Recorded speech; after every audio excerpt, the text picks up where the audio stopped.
ভোরের প্রথম আলো পুকুরের স্বচ্ছ জলে পড়তেই লাল শাপলাগুলো একে একে ফুটে ওঠে, যেন চারপাশে ছড়িয়ে দেয় অপূর্ব সৌন্দর্য।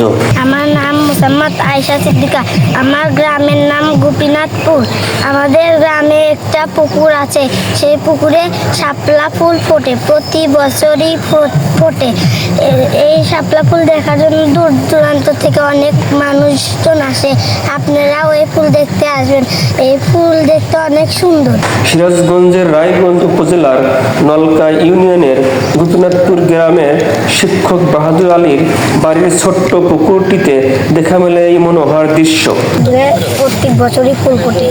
এই ফুল দেখতে অনেক দূর দূরান্ত থেকে অনেক মানুষ আসে। আপনারা সবাই এই ভিডিওটাকে লাইক দিয়ে শেয়ার করেন। তো শাপলার লাল রং, পাশে মাথা তুলে দাঁড়ানো ফোটা কলি আর সবুজ পাতায় ঢাকা জলরাশি, সব মিলিয়ে পুকুরটি হয়ে ওঠে প্রকৃতির এক শান্তিময় ছবি।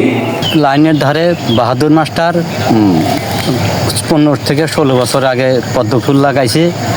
এখন ওই যাতায়াত করে, মানুষ দেখে রাস্তার পাশে। আমার নাম ইয়াকুব হোসেন। সকালের এই দৃশ্য দেখে রাস্তায় চলাচল করা পথচারী ও স্কুলগামী শিক্ষার্থীরা থমকে দাঁড়ায়, মনোমুগ্ধতায় ভরে ওঠে তাদের মন।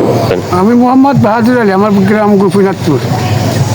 আমি এই লাল শাপলা 2010 সালে আমি এটা আবাদ করি, এবং রাস্তার সাথে ছেলেমেয়েরা স্কুলে যাতায়াতের সময় ওরা খুব দাঁড়া এরা খুব দেখে এবং আফসোস করে নেওয়ার জন্যে।